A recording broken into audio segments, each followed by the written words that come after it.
अस्सलाम वालेकुम फ्रेंड्स, कैसे हैं आप सब। उम्मीद करती हूँ कि आप सब खैरियत से होंगे और ज़िंदगी के मज़े लूट रहे होंगे। और इससे पहले जो भी पढ़ा है आपको उसकी अच्छे से समझ भी आ गई होगी और फर्स्ट एड के बारे में कुछ ना कुछ आपको आइडिया हो चुका होगा। आज का जो हमारा टॉपिक है वो है चोट की एग्ज़ाम। आज हम पढ़ेंगे कि चोट की एग्ज़ाम कितनी है और उसके बारे में एक्सप्लेन करेंगे। तो चलिए आइए चलते हैं अपने टॉपिक की तरफ। तो सबसे पहले हमारे पास आया है जी चोट की एग्ज़ाम में नील। ये ऐसा जख्म है जिसमें जल तो नहीं पड़ती, जो स्किन है वो नहीं फटेगी, लेकिन जो हमारा नीचे वाला गोश्त है ना उसमें जितने भी कैपिलरीज है, वेन्स वगैरह है, उनको चोट पहुंचती है। ठीक है, जिसमें खून इकट्ठा हो जाता है और बहुत ही तकलीफ दे होता है। और ये जो नीचे का गोश्त ये काफ़ी ज़्यादा नुकसान पहुंचने की अलामत है। ठीक है, उसके बाद हमारे पास है अब्रेजन क्या है? रगड़ ये जख्म की सबसे आम किस्म है जिसमें जल्द छिल जाती है। इन जख्मों में गिरदों की बात पहुंच सकती है जिसके बाद रेशा यानी पस पैदा हो जाती है और इसके लिए इसकी सफाई बहुत ज़रूरी है। अब्रेजन का आपको वैसे ही पता होगा कि खराशी वगैरह लग जाती है, हल्की सी रगड़ हो जाती है, इसका ज़्यादा मसला नहीं होता। लेकिन अगर इसका ख्याल ना रखा जाए, बॉडी वगैरह साफ ना किया जाए तो इसमें पस वगैरह पैदा हो सकती है जिसकी वजह से प्रॉब्लम क्रिएट हो सकती है, इन्फेक्शन हो जाती है। ठीक है, इसके बाद हमारे पास आया है जी कट क्या है जी? दिल के फटने को चीरा लगना क्या है। इसके किनारे अगर सीधे कटे हो तो ये किसी तेज धार चीज़ मसलन छुरी या शीशा वगैरह के लगने से हो सकता है। अगर ये किसी कून चीज़ की वजह से हो तो दिल बेकायदा तरीके से फटी हुई होगी। अगर चीरा गहरा हो तो इसमें नस खून की रग या गोश्त वगैरह फट सकता है और काफ़ी खून बह सकता है। चीरा जो होता है वो बहुत खतरनाक होता है। इन जख्मों को भी अच्छी तरह साफ करके मुनासिब साफ पट्टी बांध दे ताकि जख्म को ढांपा जा सके और खून के बहाव पर काबू पाया जा सके।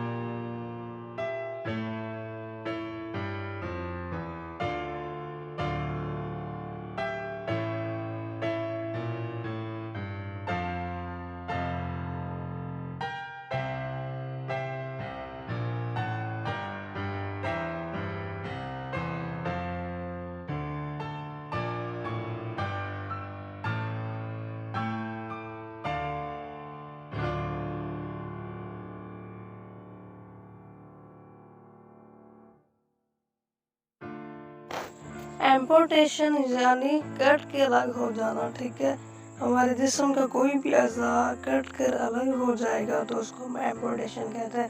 चलिए अब इसके वजाहत देख लेते हैं। एम्पुटेशन ये ऐसा जख्म है जिसमें जिल्द, गोश्त या जिस्म के अज़ा मसलन उंगली का कुछ हिस्सा या पूरा उस ऑर्गन मुकम्मल तौर पर अलहदा हो जाए। इसमें चूँकि गहरे पट्टों को चोट आती है, इसकी वजह से काफ़ी खून बह सकता है। ऐसा जख्म अगर मुमकिन हो तो पहले साफ करें फिर पट्टी कर दें। अगर जिस्म का कोई उज़्व कट गया हो तो इसे साफ प्लास्टिक के खुश्क लिफाफे में बंद कर दें। इस लिफाफे को बर्फ़ में रखकर जितनी जल्दी मुमकिन हो जख्मी के साथ हॉस्पिटल भिजवाएं। हो सकता है कि अस्पताल में इसको वापस अपनी जगह लगाने के लिए सहूलत मौजूद हो।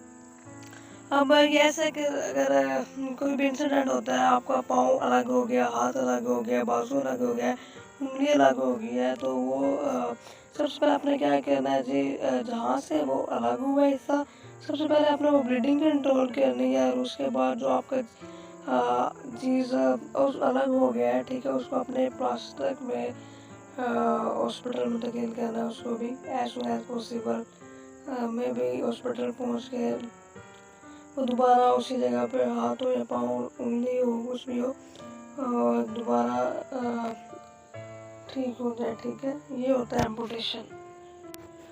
अब हम आते हैं पंक्चर पे। ये ऐसा जख्म है जिसमें नोकीली चीज़ में संकील वगैरह जिसमें घुस जाए। ऐसा जख्म से अमूमन खून ज़्यादा नहीं बहता, लेकिन इनमें भी पस पड़ने के खास से इम्कान होते हैं। ऐसे जख्म अंदर से टूटी हड्डी की नोक से भी हो सकते हैं। उसके बाद गोली लगना, ऐसे जख्म भी पंचर की तरह होते हैं, लेकिन इनमें अगर खून की रगें या अंदरूनी अज़ा फट जाए तो खून काफ़ी बह सकता है। इन जख्मों को साफ करके साफ पट्टी कर दे और अस्पताल से बाकायदा इलाज के लिए फौरी रब्ता करें। इसके बाद बस खंजर या तेज धार आले का जख्म, ऐसे जख्म पंचर की तरह होते हैं, लेकिन इनमें अगर आला जिस्म के अंदर मौजूद हो तो उसे निकालने की हरगिज़ कोशिश ना करें। लाइक छुरी वगैरह अगर फंस गया या कोई भी बहुत तेज़ रॉड किस्म का फंस गया है बॉडी में कहीं भी, तो आपने उसको उधर ही फिक्स कर देना है। उसको कोशिश ना करें उसको बाहर निकालने की, बल्कि इससे गिर मुस्किन पट्टी करके मुतासरा हिस्से को बंदे को जो है as soon as possible hospital में मुंतकिल कर दे। तो ये था आज हमारा टॉपिक। उम्मीद आपको समझ आ गई होगी। कुछ मिस्टेक्स भी हो जाती हैं, इंसान खता का पुतला होता है, तो उसके लिए माजरत। और इसके साथ ही मैं चाहता हूँ इंशाल्लाह नेक्स्ट मैंने आपको C4 का फार्मूला पढ़ाना है। तो चले आते हैं नेक्स्ट वीडियो में। फिलहाल के अल्लाह हाफिज़, दुआ में याद रखिएगा। वीडियो को वॉच ज़रूर कर दिया करें पूरा, और इसके अलावा सब्सक्राइब भी कर दिया करें, लाइक भी किया करें, शेयर भी करेंगे, कमेंट करके ज़रूर बता दिया करें।